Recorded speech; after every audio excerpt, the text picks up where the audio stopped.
여러분들하고 하나님의 은혜에 대한 얘기를 좀 해보려고 합니다.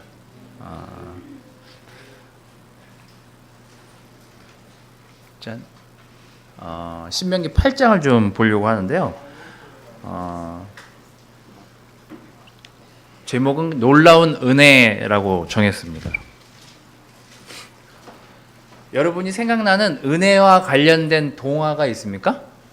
제가 그냥 찾아온 거예요. 은혜 갚은 호랑이, 은혜 갚은 까치, 은혜 갚은 꽁 이야기, 사자와 은혜 갚은 생쥐. 자, 우리 초등학교, 중학교 여러분, 자, 여기서 아는 얘기가 뭐가 있습니까? 저기 뒤에 저 현우랑 명규랑, 자, 여기서 읽은 책 얘기해 보세요. 빨리. 뭐 읽었어? 다 물어볼 거야. 무슨 얘기인지. 뭐 읽어봤어? 윤수 뭐 읽어봤어? 윤상. 그래, 윤상이야. 현우. 까치? 어떤 내용이야? 여기 중학교도 물어볼 거야. 저기도. 왜 둘이 싸우고 그래? 자, 하이. 얘기해봐. 사자와 은혜가 무슨 생지? 저 나도 알아. 그래서 안 물어보도록 하겠습니다. 또 여기 동규. 그래서 사자와 은혜가 무슨 생지 말고 얘기할 수 있는 거. 까치? 까치 얘기 뭐야? 저거. 자, 기억 안 나지?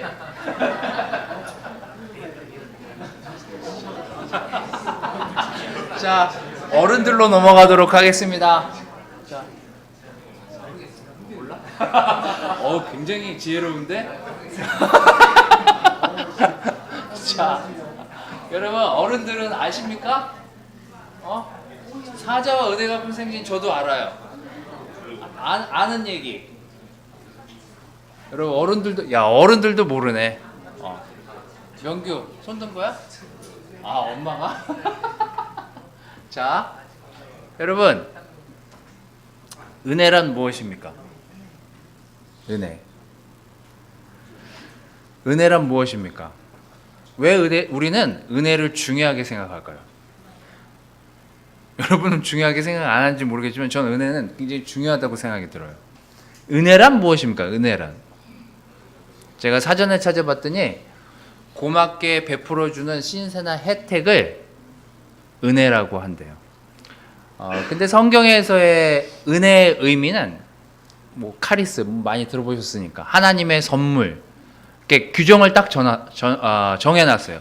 성경에서 말하는 은혜는 하나님의 선물이다 라는 게 이렇게 성경이 정의내린 은혜에 대한 정의예요. 누군가한테 어떤 선물을 받았을 때 감사하고 기쁘지 않습니까? 그 선물이 돈이 비싼 것이든 적은 것이든 누군가한테 어떤 선물을 받았을 때 감사함이 느껴지거나 고맙다, 나를 좀 생각하는구나, 그렇게 느껴지는 게 그게 선물이 주는 의미 아니에요? 하나님이 우리에게 무언가를 주시고 하나님이 우리에게 그 은혜라는 것을 선물로 허락하셨대요. 그래서 성경에서 말하는 은혜를 기억하는 건 굉장히 좋고 중요한 것입니다. 우리가 추석 명절에도 우리나라 같은 경우 또 제사를 막 많이 드렸잖아요. 우리가 제사를 드리는 이유는 뭐죠? 조상들이 우리를 보살펴줘서 우리가 지금 이 나이 이때껏 잘 먹고 잘 사는 거니 우리가 조상을 잘 모셔야 된다라는 의미에서 추석에 제사도 드리고 막 그러지 않습니까? 어쩌면 이 추석의 기간 동안 우리가 은혜에 대해서 생각해보는 시간을 가지면 좋을 것 같아서 제가 여러분들에게 은혜에 대한 이야기를 좀 해보려고 합니다. 신명기 8장 11절에서 18절에 읽을 텐데요. 먼저는 11절에서 14절을 여러분들하고 좀 먼저 읽을 생각입니다. 자, 11절에서 14절을 제가 오늘은 이렇게 한 장에 담아올 수 있어가지고 이렇게 다 해왔어요. 여러분들이 명절을 은혜롭게 잘 지내게 하시기 위해서 오늘은 적어왔습니다. 자, 같이 읽어볼까요? 자, 시작. 여러분은 먹을 것이 풍부할 때 여러분의 하나님 여호와께서 주신 기름진 강에 대하여 그분에게 감사하십시오. 여러분은 오늘 내가 가르치는 여호와의 모든 법과 규정을 어기고 여러분의 하나님 여호와를 잊어버리지 않도록 조심하십시오.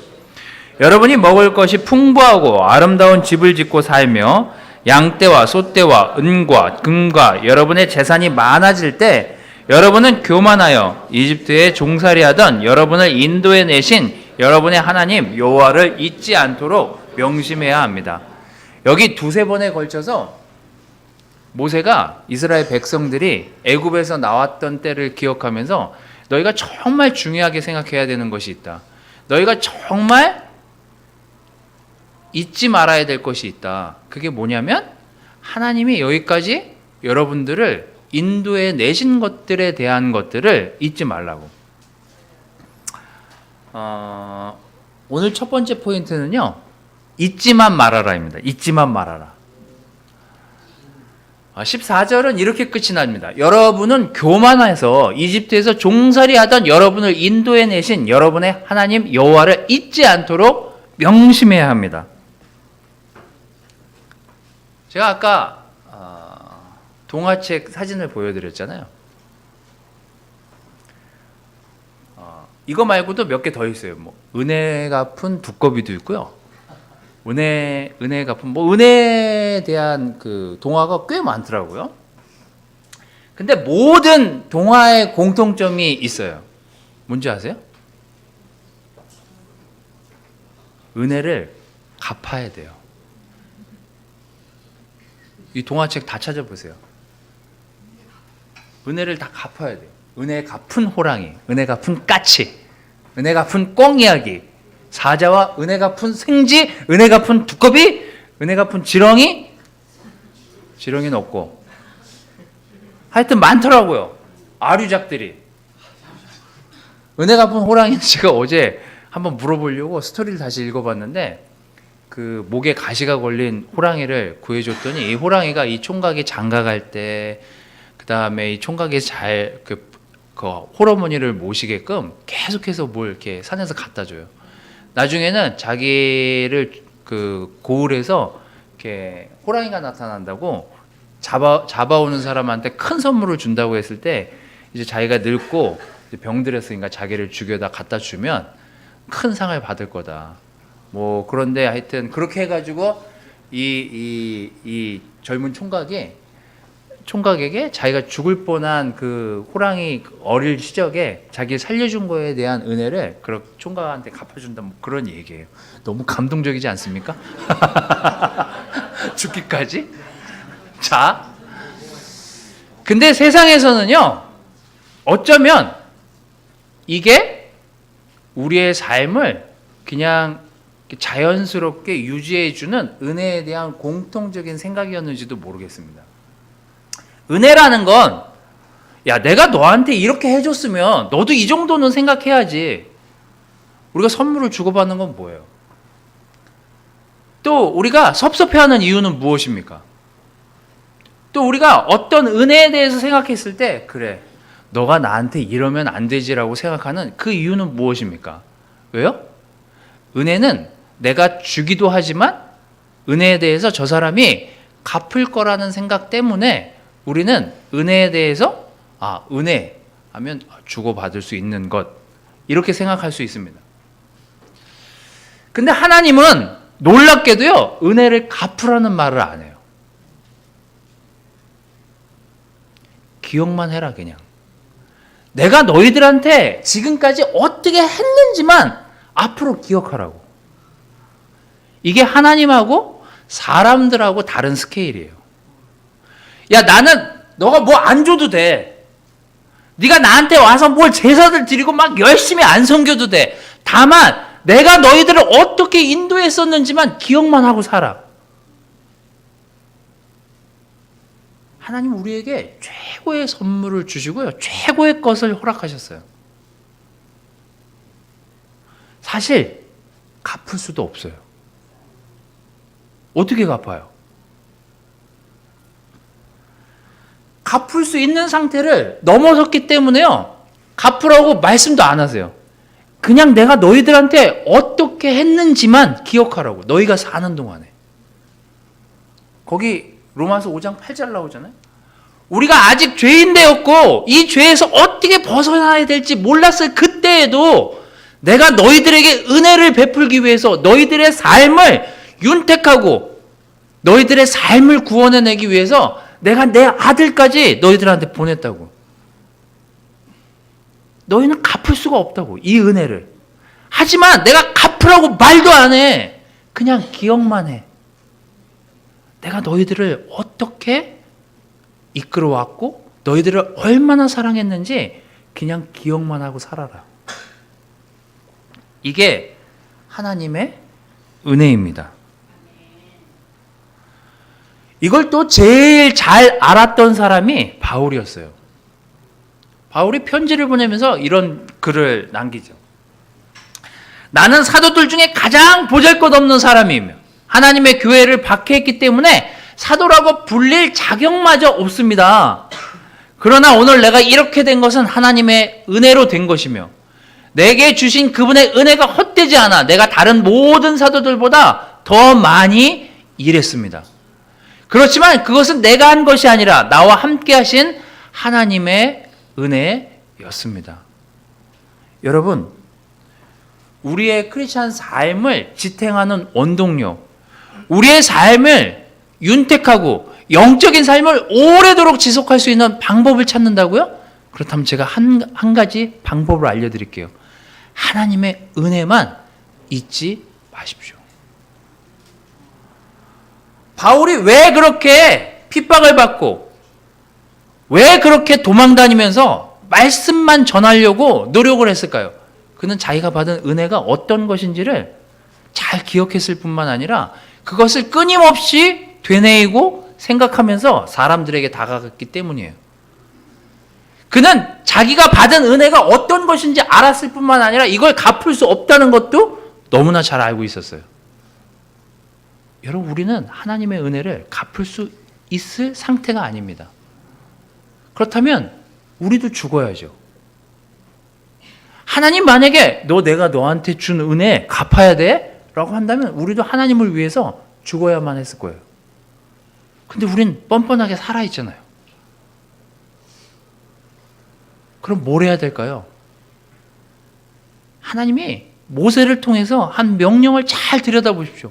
다른 거 안 해도 돼. 그냥 내가 너희들을 어떻게 지금 이 자리까지 오게 했는지 잊지만 말아라. 여러분, 이 추석 명절에 여러분이 하나님께 받은 은혜가 어떤 것인지를 한번 떠올려 보시고 생각해 보십시오. 여러분이 그나마 이 정도 성품을 갖게 된 거는요, 하나님 알아서예요. 여러분의 자녀가 이 정도 말을 듣는 건 다 하나님의 사실 은혜 때문이에요. 우리가 어떻게 이렇게 살 수 있습니까? 격한 공감. 사실 우리 보잘것없는 사람이었잖아요. 도낀 개낀 도토리 키재기식으로 세상 살았을 거 아니에요. 남들 보면서 저 정도 살면 욕 안 먹겠구나. 저 정도 살면 산다고 하겠구나. 우리 그렇게 살았을 사람들 아닙니까? 우리는 지금 이 시간 이렇게 된 거는 내가 잘 나서 잘 되어서가 아니라 사실 우리가 하나님을 알았기 때문이고 하나님의 은혜 때문에 사실 이 자리에 있는 거예요. 이 정도로 사는 거예요. 저희는 여러분들이 이 추석 명절에 하나님이 우리에게 어떤 분이셨는지, 우리를 여기까지 어떻게 인도해 하셨는지만을 기억해도 하나님 너무나 기뻐하실 것 같아요. 이 추석 명절에 여러분들이 하나님을 잘 기억하고 잊지만 마시면 하나님 너무 기뻐하실 거예요. 두 번째는요, 고난도 은혜라는 거예요.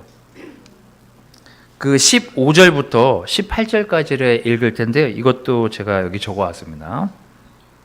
자, 여기도 같이 읽어볼까요? 자, 시작. 여호와께서는 여러분을 독사와 전갈이 많고 땅이 메마른 넓고 무시무시한 광야를 지나게 하셨으며 또 여러분을 위해 바위에서 물이 솟아나게 하셨습니다. 그리고 여러분의 조상들도 먹어보지 못한 만나를 이 광야에서 여러분에게 먹이셨습니다. 여호와께서 여러분을 낮추시고 시험하신 결국 여러분에게 유익을 주기 위한 것이었습니다. 여러분은 여러분의 힘과 능력으로 부유해졌다고 생각해서는 안 됩니다. 여러분에게 부유해지는 능력을 주신 분이 여러분의 하나님 여호와이심을 기억하십시오. 여호와께서 이렇게 하시는 것은 여러분을 조상들에게 하신 약속을 오늘날처럼 지키기 위해서입니다. 성경에 장로 또 집사의 이 그 역할을 보면은요, 거기에 자식에 대한 얘기가 나옵니다. 자식을 어떻게 하라고 나오죠? 잘 가르치고 부모의 말에 순종하게 키우라고. 이게 그 집사, 그 장로 이렇게 자격 요건에 보면 그런 요건들이 있어요. 근데 우리가 자식을 키워서 이렇게 좀 이렇게 자라나는 환경에서 이 자식을 보다 보면은요, 하나님이 우리를 왜 거기 그 자격 요건이 들어갔는지를 좀 이해하게 돼요. 부모는 정상적인 부모라면, 정상적이지 않은 부모들이 종종 있어서 제가 말씀드리는 거예요. 정상적인 부모라면 자식을 위해서 많은 것들을 사실 희생해요. 우리 시대, 제 시대에 그런 건 아니지만요, 저희 부모님 세대는요, 자식들을 위해서 항상 우리가 컸을 때 이런 얘기를 해요. 나는 안 먹고 안 쓰고 너희들을 위해서 최대한 아끼면서 살았다고. 그만큼 자원이 많이 없었기 때문에 애써서 자녀들을 키운 거예요. 근데 부모들이 언제 섭섭해 하시는지 아십니까? 언제 섭섭해 하죠, 우리가? 내가 이렇게 많이 해줬는데, 자식들한테 이렇게 많이 이렇게 막, 내가 안 먹을, 내가 귀하게 생각하는 거 다 주고, 내가 이렇게 좀 아껴 먹는 것도 이렇게 나눠서 주고, 훨씬 더 자식들이 많이 먹게끔 해주고, 많이 도와줬는데, 자식들이 해준 게 뭐가 있어요? 라고 할 때, 부모 가슴에 비수를 꽂는 얘기인 거죠. 그런 얘기들이. 그것도 두 눈을 동그랗게 뜨고, 아니 나한테 뭘 해줬어 엄마 아빠가 막 이런 얘기 할 때, 그럴 때 열받지 않습니까? 그건 뭐예요? 그건 우리가 인간이란 뜻이에요. 우리는 은혜를 받기를 원하잖아요. 자식들한테도.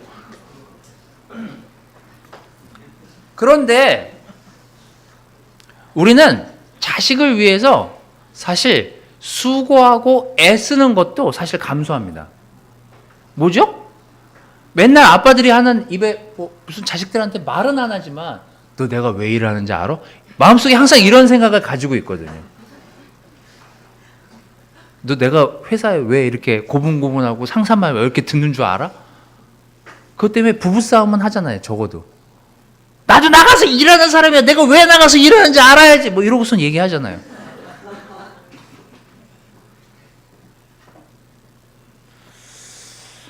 우리는 우리가 생각하는 은혜만을 생각하면 어떻게 보면 사실 1차원적인 은혜에 굉장히 익숙해져 있는 삶을 살았는지도 모르겠습니다. 근데 하나님이 주시는 은혜는요, 잘 생각해 보면요, 굉장히 그 은혜가 깊다라는 걸 알 수 있어요. 두 번째 포인트의 이 고난도 은혜다라는 말은요, 하나님이 우리를 기억하고 우리가 하나님을 잊지 않게 하기 위해서 삶에서 허락하신 것들이 있다는 거예요. 그게 뭐냐면 고난이에요. 거기 보면 독사와 전갈이 많고 너희들이 이 땅에 올 때까지 메마른 땅도 지나고 무시무시한 광야를 지나게 했고 여러분을 위해 바위에서 물이 솟아나게 했고 너희들이 그렇게 애타게 나 이러다 죽겠구나 그때 너희들에게 은혜를 베푼 나를 기억하라고 하면서 어떤 것들을 허락했는지에 대한 이야기들이 거기 나오잖아요. 독사와 전갈, 다 고난 아닙니까? 땅이 메마른 것, 무시무시한 광야를 지나가게 한 것. 하지만 그런 것들이 무엇을 의미했는지, 여호와께서 여러분을 낮추시고 시험하신 것은 결국 우리에게 유익을 주기 위한 것이었다고요. 우리는 고난이 찾아오거나 우리에게 고통받는 일들, 힘든 일들이 일어났을 때 쉽게 불평하는 시스템 사회에 살고 있는 거예요. 왜 나는 하나님을 믿고 하나님을 잘 따라가는데 가난에서 벗어나질 못하지? 왜 나는 하나님을 이렇게 열심히 믿는데 잘 아프지? 나는 하나님을 이렇게 잘 섬기고 다른 사람보다 훨씬 더 믿음으로 예수님을 따고 하나님을 따라왔는데 나에게 왜 고통의 구름이 지나가질 않지? 우리는 불평, 불만들이 생겨나게 돼요. 그게 우리가 살고 있는 사회에서 우리가 생각하는 시간대의 일들이에요. 근데 제가 지난주에 형제 자매들하고 시편을 읽고 이렇게 기도하는 시간이 있었는데요. 사실 그 시간에 이렇게 시편에서 이렇게 좋은 구절들, 제가 힘든 시간들을 지나오면서 시편을 읽고 기도하는 게 되게 많이 도움이 됐는데, 그날 이제 몇몇 형제자매들이 모여서 시편을 읽고 기도했는데 시편 119편을 읽었거든요. 근데 119편 제가 이렇게 다른 분들 이렇게 돌아가면서 읽으면서 이렇게 하는데다 제가 이렇게 밑줄을 쳤는데 그 구절을 한번 여러분 좀 보여드리도록 하겠습니다.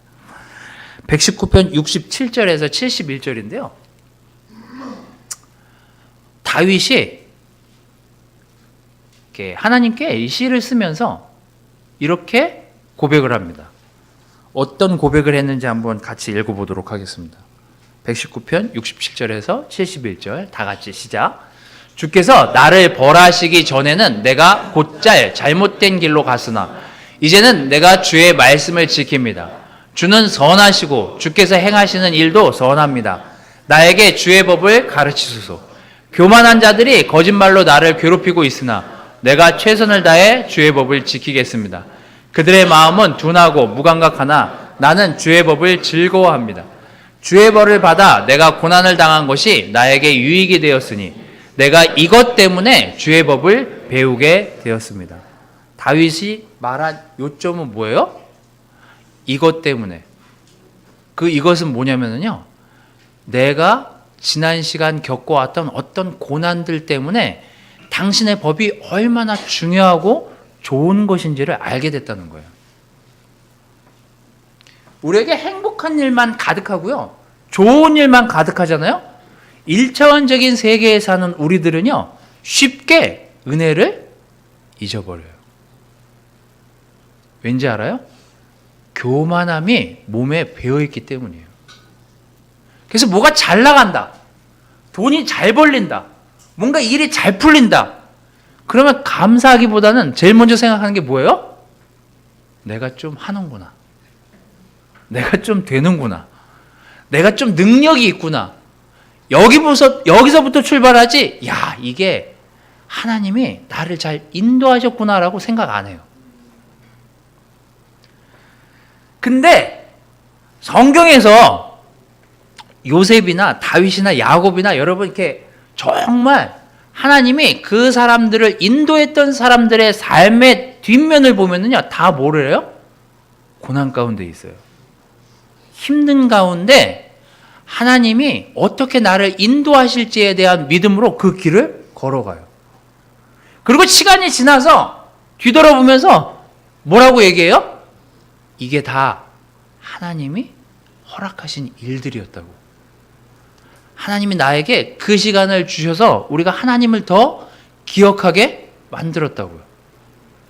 다윗도 그가 쓴 시편의 시들을 통해서 지난 시간들을 이렇게 기억해요. 하나님이 나에게 내가 지금 벌을 받고 있구나 라고 생각하실 때, 나 좀 다른 거 하고 싶어. 나 진짜 은혜가 뭔지 모르겠어. 뭐야, 하나님이 살아계시긴 한 거야? 근데 돌이켜 생각해 보니 그게 은혜였다라는 사실을 알게 됐다고. 주는 이전에도 선했지만 지금도 선하시고 앞으로도 나에게 선할 거라고요. 교만한 자들이 계속해서 나타날 거고 힘든 일들이 내 앞에 계속 나타나겠지만 내가 그래서 최선을 다해서 하나님의 법을 지키겠다고요.